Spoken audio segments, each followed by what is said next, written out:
Well, if you feel like you've been living in an alternative version of reality lately, you are not alone. And here's something that's going to shock you. It's shocked all of us here at InfoWars. We're actually dealing with a politician, a president, who is following through on his campaign promises. This is not satire. Kit Daniels has a story. Trump wrestles control from the trilateral elite. So this is an unprecedented move for this politician. Donald Trump campaigned on the fact that he was going to do away with the Trans-Pacific Partnership. He campaigned on this. A lot of people on both sides of the aisle, Bernie Sanders supporters as well as Donald Trump supporters, were very concerned about the Trans-Pacific Partnership. And he has gone and done it on his third day at the job. He signed an executive order to withdraw from the TPP. He said it's a great thing for the American worker, what we just did. Now, this is just a formality. The Senate has to ratify this, the Trans-Pacific Partnership. So, you know, this is just going to kind of make it a lot more difficult for this to happen. But again, like I said, both Trump and Bernie Sanders blasted the Trans-Pacific Partnership. They said this treaty is harmful to both American workers and labor abroad. And this is exactly why the mainstream media doesn't want to talk to you about the Trans-Pacific Partnership. And frankly, they want to keep everyone distracted all weekend with the crowd size that was or wasn't and all these pictures going around and these memes that are made, because they don't want anyone to focus on the fact that Donald Trump is keeping true to his campaign promises on something specifically that both sides of the aisle can agree upon. So that is why you're seeing this massive diversion from this. Now, one of the things that Kit Daniels points out in this article is that Obama quietly removed an anti-slavery provision from the Trans-Pacific Partnership. This is so countries that engage in slavery, like Malaysia, would take part in the Trans-Pacific Partnership. So this is a pro-slavery stance. Now, this is it's not really a trade deal, but it's an enabling act to allow transnational corporations to dump American workers and erode U.S. economic independence. Kit Daniels points out that this is all part of the Trilateral Commission's plan. They groomed Obama, and their plan is to secretly seize control of the U.S. government from within.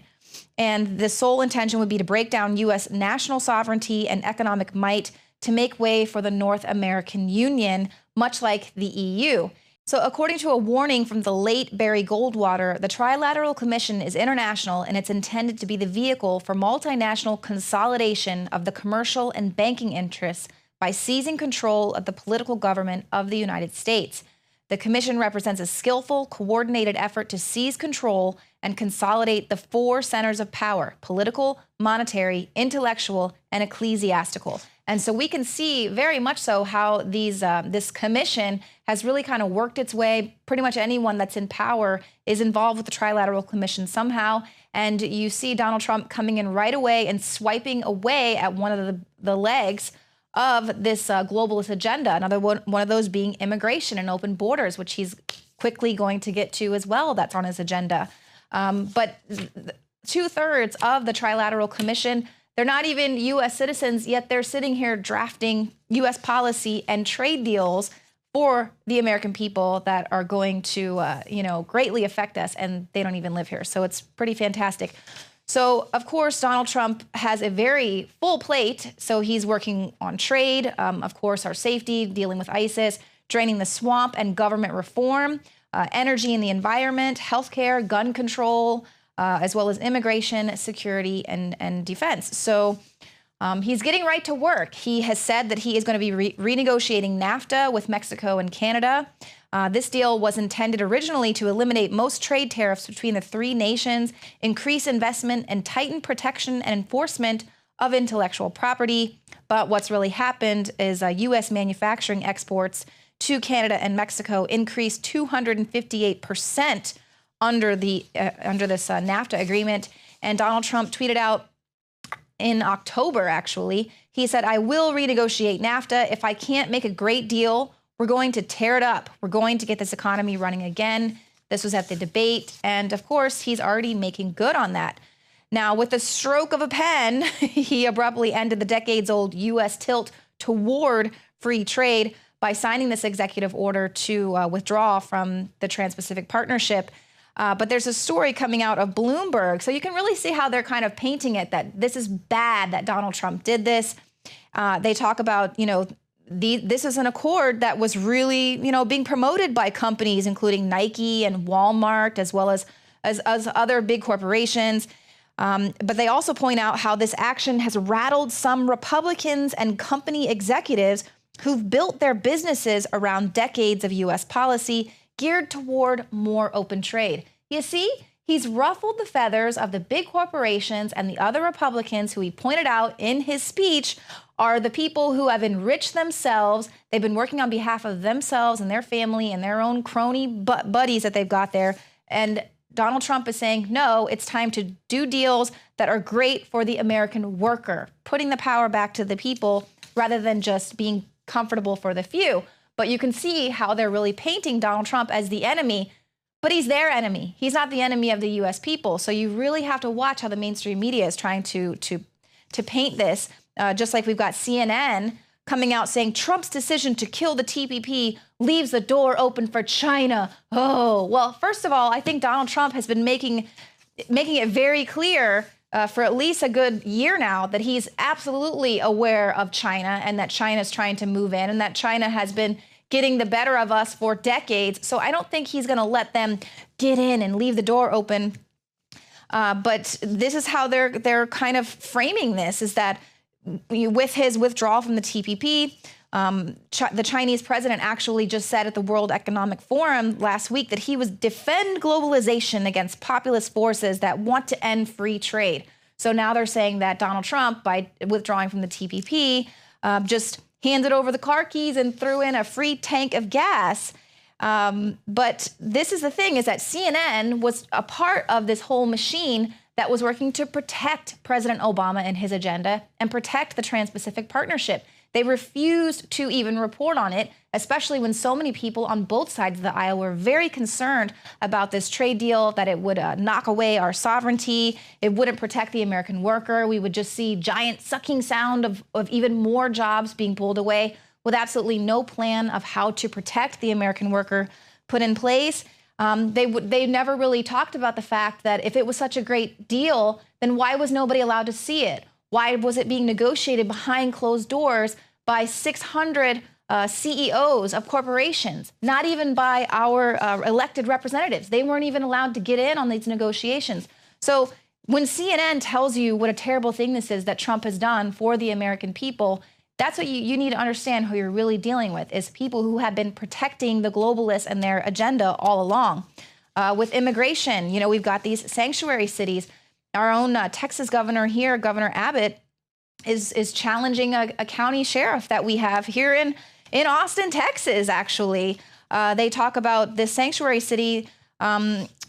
This is Sheriff Sally Hernandez. She's going to be refusing to cooperate with the Immigration and Customs Enforcement. And he's saying, look, you were sworn an oath to protect the safety of the citizens that you are there to protect. And by not alerting ICE when you have people who are here illegally, it's just allowing some of these criminals to get back out onto the streets.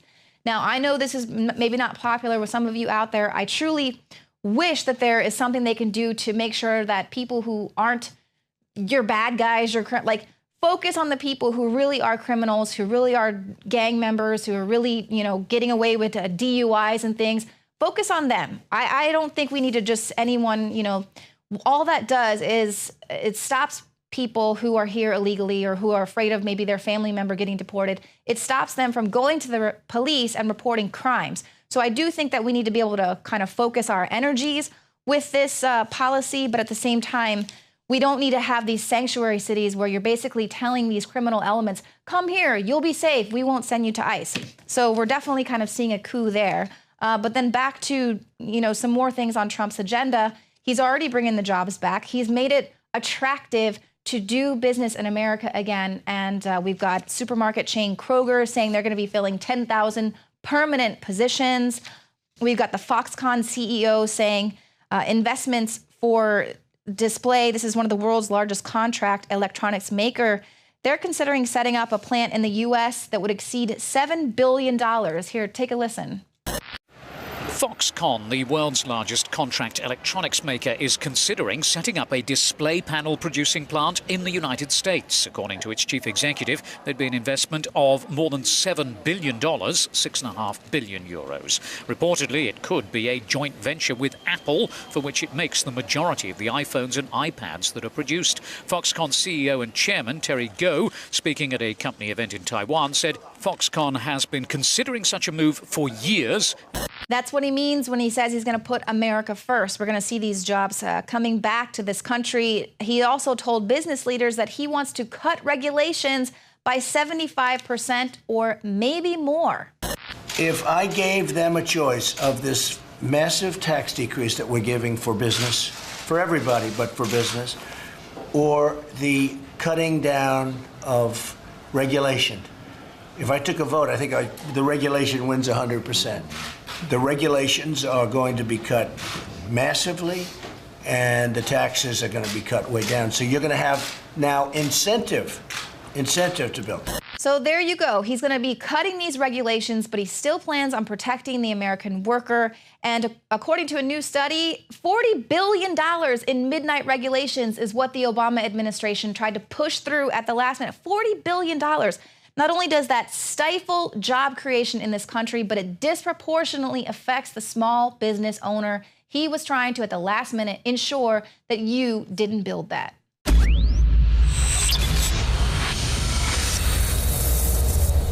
In case you haven't heard, InfoWars has become the most influential media outlet in America. We're making freedom go viral. And now we are proud to announce a new weapon in the epic battle against the globalists. InfoWars Prime, where you can watch live high-definition feeds of The Alex Jones Show, plus exclusive insider videos from the InfoWars crew and behind-the-scenes action. Go to Infowars.com/app and download today. InfoWars Prime is available right now for your iPhone or Android. You will have access to exclusive videos that you can't see anywhere else. And that means live coverage of events and breaking news on location as it happens. You can also take advantage of amazing deals from the InfoWars store that are only available for InfoWars Prime subscribers. That's InfoWars Prime at Infowars.com/app. If you can hear my voice, you are the resistance.